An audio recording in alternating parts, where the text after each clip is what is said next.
My self Sarvesh Vardhan और आज की क्लास में हम जी एडवांस का प्रॉब्लम सॉल्व करने जा रहे हैं इलेक्ट्रोस्टैटिक्स का। ठीक है, तो आप कलम कॉपी लेकर के तैयार हो जाइए। ठीक है, आप पूरी कंसंट्रेशन से इस सीरीज को आप ध्यान से सुनेंगे। ठीक है, और जो हम जिस फैक्ट पे क्वेश्चन जी एडवांस अब तक पूछा है वो सारे फैक्ट को आपके सामने एक्सप्लेन करेंगे और उससे रिलेटेड और सारी बातें भी हम उसमें इंक्लूड करेंगे। ठीक है, ताकि उस पर बेस्ड अगर प्रॉब्लम दोबारा पूछे तो आप उसको बेहतर ढंग से अप्लाई कर सकें। ठीक है, क्वेश्चन आपको मेन स्क्रीन पे दिख रहा होगा। ये मैट्रिक्स मैचिंग क्वेश्चन है और इस क्वेश्चन को इलेक्ट्रोस्टैटिक्स से दूर दूर का कोई वास्ता नहीं है।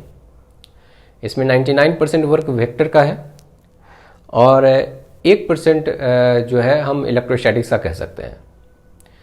इसमें जो इलेक्ट्रोस्टैटिक्स का जो रिजल्ट यूज होना है, हम लोग जानते हैं कि 2 पॉइंट चार्ज होता है और दोनों अगर सेम साइन का हो तो सेम साइन में रिपल्सन होता है और अपोजिट साइन में अट्रैक्शन होता है। ठीक है, और जो वेक्टर रिजल्ट जो यूज होना है वो ये है कि 2 वेक्टर अगर है, दोनों का मैग्नीट्यूड अगर सेम है, ठीक है, तो इन दोनों का जो रिजल्टेंट वेक्टर होगा वो दोनों के बीच के एंगल को बाइसेक्ट करेगा। जैसे इन दोनों के बीच का एंगल अगर थीटा है तो ये रिजल्टेंट और ए के साथ एंगल अल्फा, ये रिजल्टेंट है ये बी के साथ भी अल्फा ही एंगल बनाएगा और 2 alpha is equal to theta और alpha is equal to theta by 2 का। इसे आप ऐसा कर सकते हैं कि ये ट्विंस है और उसके ये फादर है।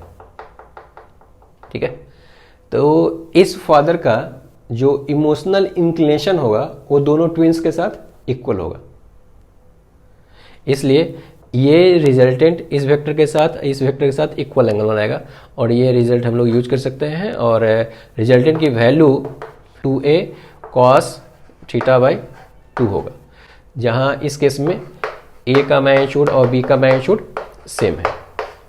तो मोस्टली हमको इस रिजल्ट का जरूरत पड़ेगा। तो जो क्वेश्चन पूछा गया है उसमें लिस्ट 1 में 4 सिचुएशन है और लिस्ट 2 में 4 रिजल्ट है। इस लिस्ट 1 के चारों सिचुएशन को लिस्ट 2 के रिजल्ट के साथ मैच करना है। तो जो पॉसिबल मैचिंग होगा उस मैचिंग का 4 ऑप्शन क्रिएट किया गया है, ए बी सी डी। इस चारों ऑप्शन में से एक ऑप्शन सही है, उसको सिलेक्ट करना है। ठीक है, तो हम शुरुआत करते हैं ये कंडीशन पी से। तो पी में जो कहा गया है उसमें कहा गया है कि 4 इक्वल मैग्नीट्यूड का चार्ज है।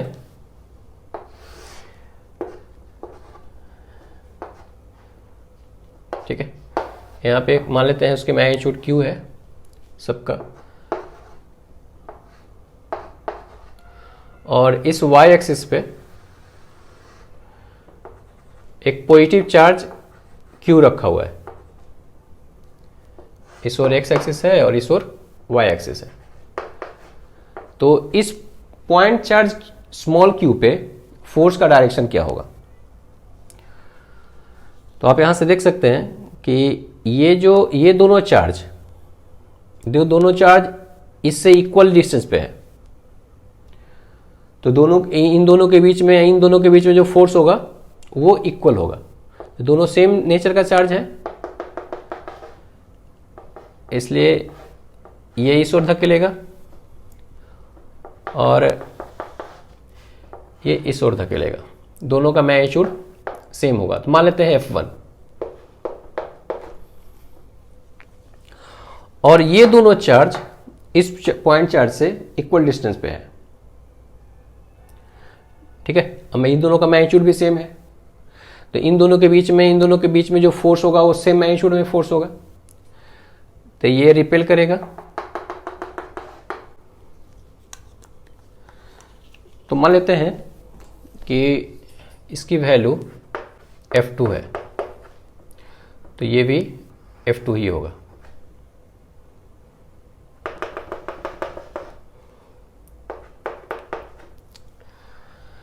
तो क्लियर है कि ये दोनों सेम मैग्नीट्यूड है तो रिजल्टेंट ऊपर की तरफ, इन दोनों सेम मैग्नीट्यूड है तो रिजल्टेंट ऊपर की तरफ। तो ये चारों वेक्टर का रिजल्टेंट होगा वो अलोंग पॉजिटिव y एक्सिस होगा F नेट का। ठीक है, तो P का आंसर 3 के साथ। उसी तरह से Q का देख लीजिए। Q में कहा है कि Q1 और Q2 पॉजिटिव है और Q3 और Q4 निगेटिव है।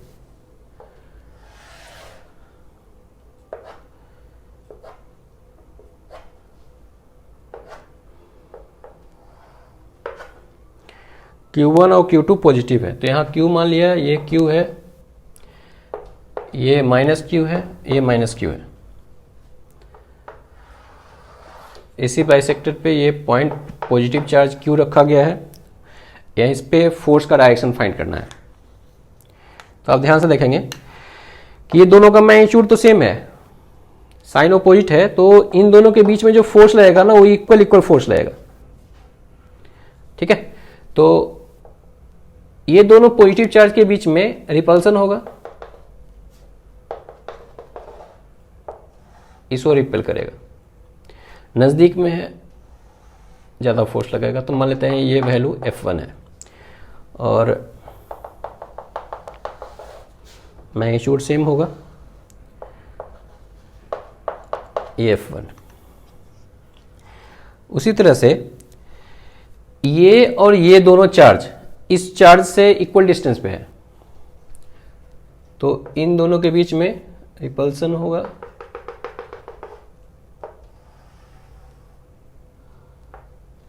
दूरी है, डिस्टेंस ज़्यादा है तो फोर्स कम हो जाएगा, ये F2।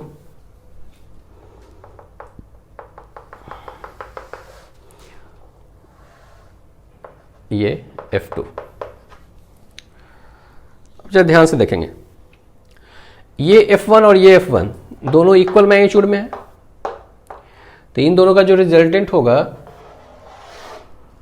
वो बीच से पास करेगा इस तरह से। ठीक है, मतलब पॉजिटिव एक्स एक्सिस में होगा इन दोनों का रिजल्टेंट, और उसी तरह से इन दोनों का रिजल्टेंट भी पॉजिटिव एक्स एक्सिस में होगा। कहने का मतलब है कि इन दोनों का जो रिजल्टेंट होगा ना वो राइट साइड में होगा, F नेट राइट साइड में। इसका मतलब सिचुएशन Q का, तो Q का जो रिलेशन होगा, ये रिजल्ट होगा, वो आपका पॉजिटिव एक्स एक्सिस से मैच करेगा, मतलब 1 से। कंडीशन नंबर R में Q1 और Q4 पॉजिटिव है और Q2 और Q3 निगेटिव है।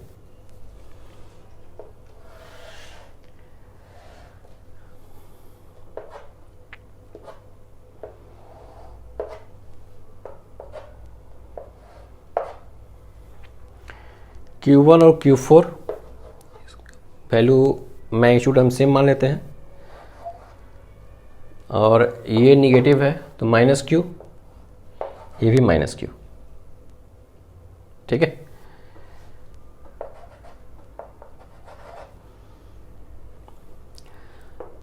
ये बाइसेक्टर लाइन पे यहाँ पे प्लस Q चार्ज रखा हुआ है, यहाँ पे फोर्स का डायरेक्शन पूछ रहा है। तो देखिए ध्यान से, ये दोनों सेम मैग्नीट्यूड में है, इक्वल डिस्टेंस पे है, तो इक्वल डिस्टेंस पे है तो सेम फोर्स, सेम मैग्नीट्यूड में फोर्स लगेगा। तो ये क्या करेगा, अट्रैक्ट, ये तो अपोजिट साइन है, अट्रैक्ट करेगा ऐसे ऐसे, नज़दीक में है, ये दोनों नज़दीक में है, डिस्टेंस दिया हुआ है, डिस्टेंस कम है इसलिए फोर्स ज़्यादा होगा। और उसी तरह से ये दोनों सेम साइन का है तो रिपल्सन होगा, डिस्टेंस ज़्यादा है तो फोर्स की वैल्यू कम हो जाएगा।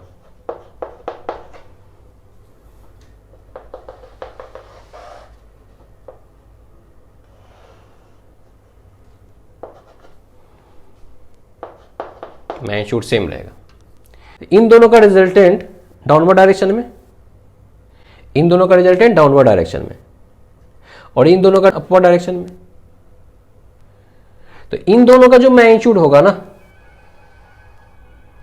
वो ज्यादा होगा और इन दोनों का मैग्नीट्यूड कम होगा। तो इन दोनों का मैग्नीट्यूड ये दिखलाया है तो इसको काट दीजिए, इन दोनों का मैग्नीट्यूड ये दिखलाया है तो अब इसको काट दीजिए, इसकी जरूरत नहीं है। इन दोनों का रिजल्टेंट ये, इन दोनों का रिजल्टेंट ये, अब इसमें कंपेरिजन करते हैं तो ये ज़्यादा मैग्नीट्यूड है, ये कम मैग्नीट्यूड है, अपोजिट डायरेक्शन में है, तो इसका रिजल्टेंट डाउनवर्ड डायरेक्शन में होगा, इसलिए एफ नेट डाउनवर्ड डायरेक्शन में होगा, मतलब निगेटिव वाई एक्सिस में। तो निगेटिव वाई एक्सिस में तो आर का जो रिलेशन होगा वो 4 के साथ, तो आर का रिलेशन 4 के साथ होगा। ठीक है, लगातार ऑप्शन मिलाते जाइए और छाड़ते जाइए, ऐसा नहीं कि सबको सॉल्व करने की जरूरत है। जैसे मानते हैं 1-2 स्टेप करते ही अगर हमारा आंसर क्लियर हो जाता है तो फिर आगे नहीं बढ़ेंगे एग्जामिनेशन हॉल में। तो यहाँ तो हम आपको दिखला रहे हैं, ठीक है। तो यहाँ हम सब ऑप्शन यहाँ क्रिएट करें। जैसे मान लेते हैं हम पहला में जो पी का आंसर आया था वो 3 के साथ मैच कर रहा था, तो पी का आंसर 3 के साथ ए और सी में है, तो बी और डी तो ऐसे ही खत्म हो गया। ठीक है, अब हमारा क्यू देख लीजिए, तो क्यू का जो रिलेशन था वो 1 के साथ है, तो ए में भी क्यू इजिकल टू 1 है और सी में भी क्यू इजिकल टू 1 है। तो हम आगे बढ़ेंगे, आर तक जाएंगे। तो आर में अगर हम देखते हैं तो आर देखते हैं तो 4 के साथ मैच कर रहा है, तो सी ऑप्शन में R2 दिया हुआ है, तो यहां से ऑप्शन ये सी खत्म हो गया। तो हम चाहे तो हम इसके बाद आगे हम चेक करने की जरूरत नहीं है, हम यहीं पे रुक सकते हैं और आंसर ए कर सकते हैं। ठीक है, लेकिन फिर भी हम एस कंडीशन भी हम लोग देख लेते हैं। कंडीशन नंबर एस में देखिएगा Q1 और Q3 दोनों पॉजिटिव है और Q2 और Q4 निगेटिव है। इस पॉइंट पे Q चार्ज है और फोर्स का डायरेक्शन फाइंड करना है। तो देखिए ध्यान से, ये पॉजिटिव ये निगेटिव, तो क्लियर है कि ये दोनों सेम मैग्नीट्यूड में है, तो ये रिपेल करेगा। नज़दीक है तो थोड़ा सा बड़ा वेक्टर दिखलाते हैं F1, और उसी तरह से ये निगेटिव है, खींचेगा F1 से। ठीक है, फिर देख लीजिए ये और ये दूर में है चार्ज, इसके रिस्पेक्ट में ये डिस्टेंस ज़्यादा है, दोनों सेम साइन का है तो रिपेल करेगा। तो इसका मैग्नीट्यूड कम होगा।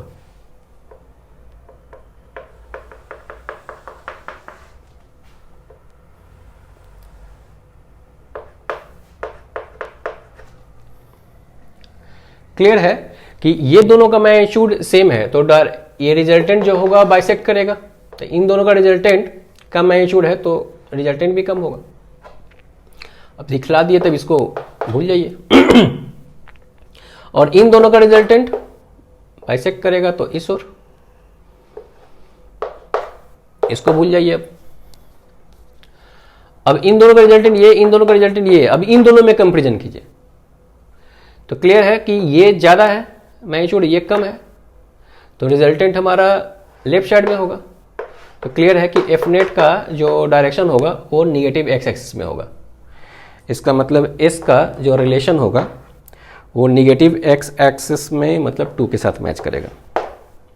ठीक है, तो ये जी एडवांस में वेक्टर सिलेबस में नहीं है, लेकिन उसकी इच्छा अगर होगी वेक्टर पूछने की तो उसके लिए आसान से पूरा इलेक्ट्रोस्टैटिक्स में बहुत सारा सिचुएशन है। ठीक है, पूरी मैग्नेटिक्स, पूरी इलेक्ट्रोमैग्नेटिक इंडक्शन, इसमें बहुत सारा सिचुएशन ये बनता है। इसमें वो वेक्टर का वो एक एक पॉइंट आपसे जो चाहेगा वो पूछेगा, और आपको नजर नहीं आएगा कि ये डायरेक्ट वेक्टर का क्वेश्चन है, आपको नजर आएगा कि ये इलेक्ट्रोमैग्नेटिक इंडक्शन, मैग्नेटिक्स, इलेक्ट्रोस्टैटिक्स, आपको लगेगा कि इस तरह का चैप्टर है, लेकिन वो क्वेश्चन वो वेक्टर का रहेगा। उस क्वेश्चन को उस चैप्टर से कोई मतलब नहीं रहेगा, थोड़ा बहुत रिजल्ट का जरूरत पड़ेगा, रीजनिंग का, बाकी जितना भी कैलकुलेशन होगा वो वेक्टर का ही होगा। कोई एक क्वेश्चन मेन स्क्रीन पे दिख रहा होगा, वो इक्विपोटेंशियल कर्व और इक्विपोटेंशियल सरफेस पर बेस्ड क्वेश्चन है, और इसमें कहा गया है कि ये -q और q/√3 ये 2 पॉइंट चार्ज है जो एक्स एक्सिस पे रखा हुआ है। देखिए ध्यान से, यहाँ पे -q और यहाँ से 2 मीटर दूर ये q/√3 पॉइंट चार्ज रखा हुआ है।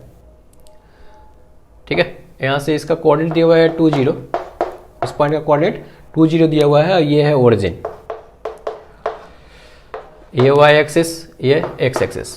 तो एक्स वाई प्लेन में बहुत सारा पॉइंट्स होगा, सबका पोटेंशियल इन दोनों चार्ज की वजह से अलग अलग होगा। क्वेश्चन में कहा जा रहा है कि जीरो पोटेंशियल वाला पॉइंट्स इस प्लेन में सर्कल पे लाई करता है और उस सर्कल का सेंटर का कोऑर्डिनेट दिया हुआ है, कोऑर्डिनेट ऑफ सर्कल,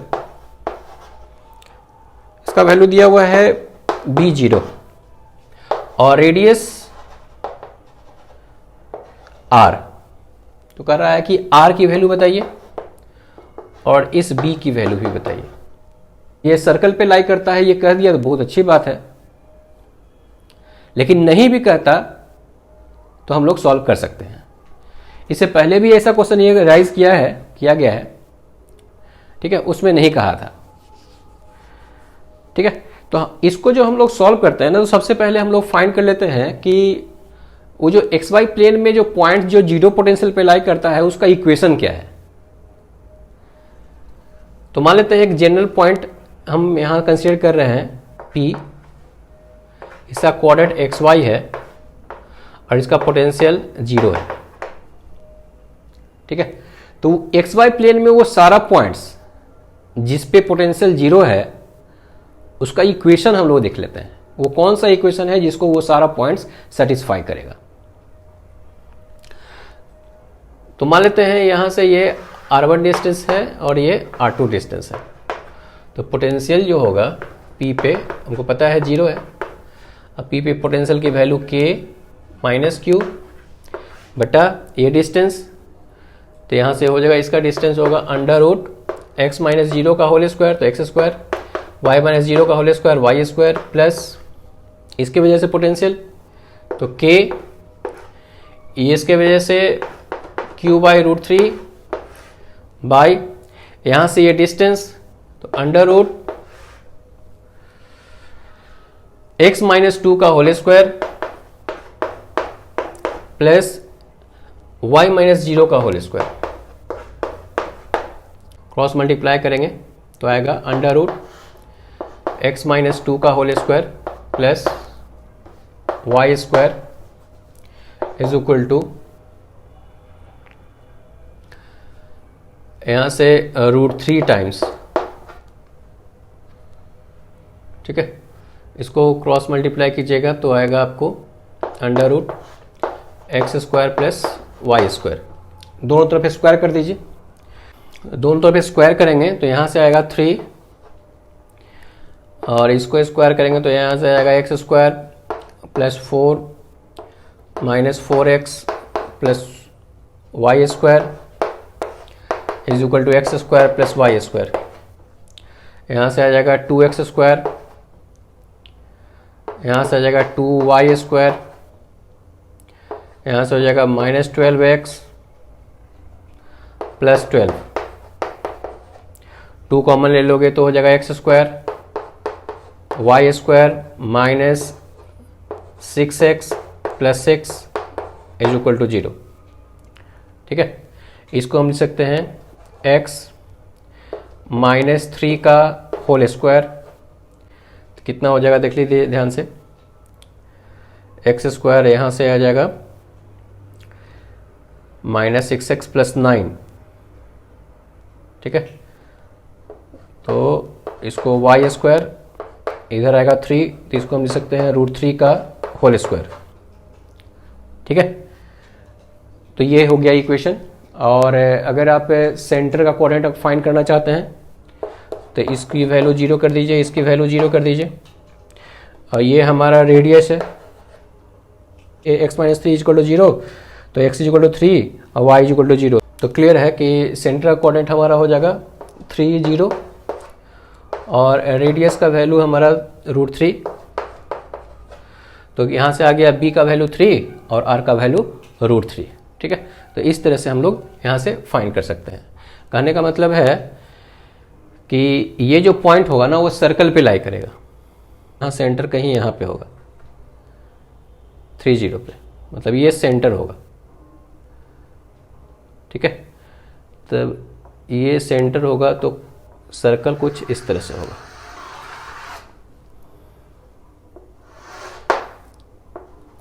ये हमारा सेंटर हो गया 3 0, और इसका जो रेडियस है r का वैल्यू वो √3 है। तो ये जितना भी इस सर्कल पे लाई करने वाला पॉइंट है सबका पोटेंशियल 0 है। सिर्फ यही पॉइंट नहीं है, ये XY प्लेन में है। अगर हम 3D में अगर हम देखें, ये जो डायमीटर के क्रॉस इस रिंग को घुमाइए, तेजी से घुमाएंगे तो वो एक स्फीयर बनेगा। तो वो स्फीयर का हर पॉइंट का पोटेंशियल 0 होगा। मान लेते हैं इसी क्वेश्चन में अगर आपसे पूछता कि 0 पोटेंशियल वाला जो सरफेस है उसका इक्वेशन बताइए, ठीक है, तो हम लोग क्या करेंगे कि ये जो इक्वेशन आएगा ना, ये जो इक्वेशन आएगा उसमें एक क्वांटिटी और बढ़ा देंगे। हम लोग लिखेंगे कुछ इस तरह से, लिखेंगे x -3 का whole square plus y square plus z square is equal to √3 का होल स्क्वायर। मेन स्क्रीन पे ये क्वेश्चन दिख रहा होगा, ये डायपोल पर बेस्ड है और हम लोग जानते हैं डायपोल की वजह से एक्सियल और ट्रांसवर्स पर इलेक्ट्रिक फील्ड का वैल्यू, और इसी रिजल्ट पर बेस्ड है हमारा ये क्वेश्चन। इसमें कहा गया है कि ये XY प्लेन में एक डायपोल रखा हुआ है ओरिजिन पे, इसके डायपोल मोमेंट की वैल्यू दिया हुआ है P0/√2I + J। तो इसको देखने से पता चल रहा है कि ये जो डायपोल है x एक्सिस और y एक्सिस के साथ 45 डिग्री एंगल बना रहा है। मतलब ये डायपोल 45 डिग्री एंगल बना रहा है जिसका मैग्नीट्यूड P0 है। तो P0 मैग्नीट्यूड का एक डायपोल है जो x एक्सिस और y एक्सिस के साथ 45 डिग्री एंगल बना रहा है। क्वेश्चन में ये भी कहा जा रहा है कि ये XY प्लेन के पैरेलल एक यूनिफॉर्म इलेक्ट्रिक फील्ड भी है जिसका डायरेक्शन दिया हुआ नहीं है, उसका मैग्नीट्यूड दिया हुआ है E0। और ये भी कह रहा है कि इस ओरिजिन को सेंटर मान करके एक r रेडियस का सर्कल ड्रॉ किया गया है और कहा जा रहा है कि इस सर्कल के हर पॉइंट पर पोटेंशियल की वैल्यू सेम है। तो बताइए इस रेडियस की वैल्यू कितनी है, और साथ ही साथ नेट इलेक्ट्रिक फील्ड की वैल्यू बताइए पॉइंट A और B पे।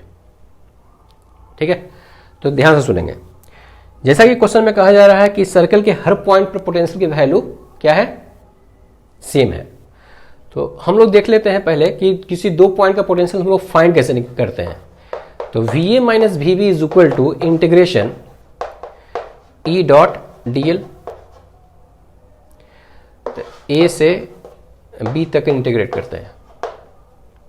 ध्यान सुनेंगे, अगर हर किसी भी दो इस सर्कल के किसी भी दो पॉइंट के पोटेंशियल अगर सेम है, ये तभी हो सकता है हर स्मॉल डिस्प्लेसमेंट के लिए ये इसकी वैल्यू होनी चाहिए 0। ये 0 का मतलब E.dl की वैल्यू 0 हो, ये तभी हो सकता है जब इलेक्ट्रिक फील्ड डिस्प्लेसमेंट वेक्टर के परपेंडिकुलर हो। कहने का मतलब है कि इससे ये पता चलता है कि इस सर्कल के हर पॉइंट पर इलेक्ट्रिक फील्ड का जो डायरेक्शन होगा वो नॉर्मली होगा, टेंजेंशियल कंपोनेंट नहीं होगा। इस पॉइंट पर जो इलेक्ट्रिक फील्ड होगा इस डायपोल की वजह से, क्योंकि ये पॉइंट इस डायपोल के एक्सियल पोजीशन पे है, तो इसके वजह से इलेक्ट्रिक फील्ड का जो डायरेक्शन होगा वो इस ओर होगा डायपोल की वजह से। वैल्यू होगा 2kP0/r³। ये होगा डायपोल की वजह से, ड्यू टू डायपोल। नेट नहीं, अभी हम डायपोल की वजह से ये फाइंड किए। E0 का वैल्यू मुझे पता नहीं है, डायरेक्शन भी पता नहीं है। ये पॉइंट कंसीडर करते हैं B पॉइंट। ठीक है, तो ये जो B पॉइंट है ना, अब देख लीजिए यहां से 45 डिग्री, ये 45 डिग्री, तो ये 90 डिग्री हुआ, मतलब ये हो गया ट्रांसवर्स लाइन पे पॉइंट। तो यहां पे जो इलेक्ट्रिक फील्ड का जो डायरेक्शन होगा उस डायपोल मोमेंट के अपोजिट में होगा, इस ओर होगा। डायपोल की वजह से वैल्यू होगा कि P0/r³। ठीक है, अब जरा ध्यान से देखेंगे। तो डायपोल की वजह से इस पॉइंट पर इलेक्ट्रिक फील्ड का जो डायरेक्शन है हमारा इस ओर है, और हमको पता है कि सर्किल के हर पॉइंट पे टेंजेंट की तरफ इलेक्ट्रिक फील्ड की वैल्यू 0 होना चाहिए। ठीक है,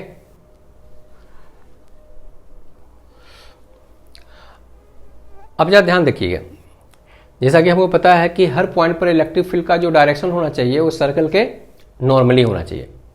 नेट इलेक्ट्रिक फील्ड का जो डायरेक्शन होना चाहिए, जैसा कि हमको पता है कि नेट इलेक्ट्रिक फील्ड का जो डायरेक्शन होना चाहिए इस सर्कल के हर पॉइंट पे नॉर्मली होना चाहिए। देखिए ध्यान से, जैसा कि मुझे पता है कि सर्कल के हर पॉइंट पर नेट इलेक्ट्रिक फील्ड का जो डायरेक्शन होना चाहिए वो सर्कल के नॉर्मली होना चाहिए। देखिए ध्यान से, इस पॉइंट पर इलेक्ट्रिक डायपोल की वजह से इस ओर है, और हमें पता है कि इस रीजन में एक यूनिफॉर्म इलेक्ट्रिक फील्ड भी है। तो हमारे पास दो ऑप्शन है यूनिफॉर्म इलेक्ट्रिक फील्ड का, चाहे तो इस डायरेक्शन में हो, ठीक है, चाहे तो इस डायरेक्शन में हो और नहीं तो इस डायरेक्शन में हो। दो ही ऑप्शन है, क्योंकि अगर दूसरा डायरेक्शन ले लेंगे तो उसका एक कंपोनेंट टेंजेंशियल हो जाएगा। तो हमारे पास दो ऑप्शन है, अब इस दोनों में से एक ऑप्शन को हटाना है। अब यहां पे आइए, इस पॉइंट पे डायपोल की वजह से जो इलेक्ट्रिक फील्ड है वो इस ओर है, और हमको पता है कि यहां पे ये टेंजेंट की तरफ हमारा नेट इलेक्ट्रिक फील्ड 0 होना चाहिए। ये तभी हो सकता है जब यूनिफॉर्म इलेक्ट्रिक फील्ड का जो डायरेक्शन होना चाहिए इस ओर होना चाहिए। इस ओर अगर हम कंसीडर करते हैं तो ये दोनों कैंसिल आउट हो जाएगा, नेट इलेक्ट्रिक फील्ड टेंजेंट की तरफ 0 हो जाएगा। कहने का मतलब है कि ये दोनों ऑप्शन में से यही ऑप्शन हमारा सही होगा, ये ऑप्शन गलत होगा। तो यहां से पता चल गया कि इलेक्ट्रिक फील्ड का जो डायरेक्शन होना चाहिए वो हमारा इस ओर होना चाहिए। मतलब ये uniform electric field x axis के साथ 45 डिग्री एंगल बनाना चाहिए। मतलब ये डायरेक्शन हमारा यहां से कंफर्म हो गया कि uniform electric field positive direction of x axis के साथ 45 डिग्री एंगल बनाएगा।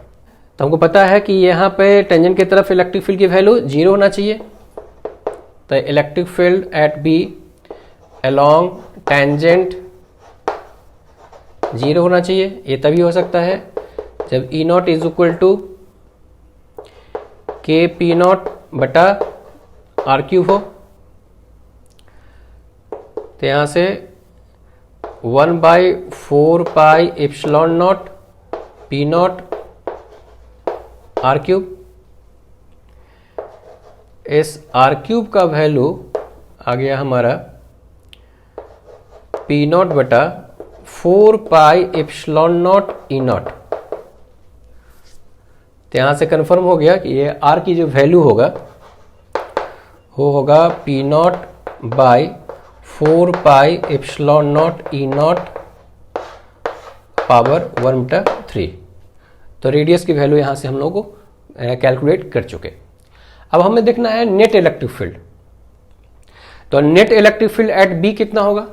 तो मुझे पता है कि net electric field E net at B is equal to, ये दोनों आपस में कैंसिल आउट कर गया, इसका वैल्यू हो गया हमारा 0। तो net electric field at B 0।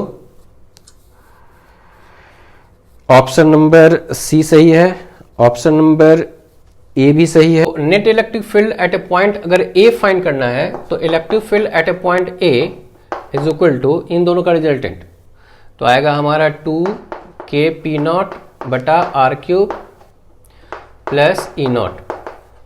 ठीक है, ई नॉट का वैल्यू हमको यहां से आ गया है के पी नॉट बटा आर क्यूब।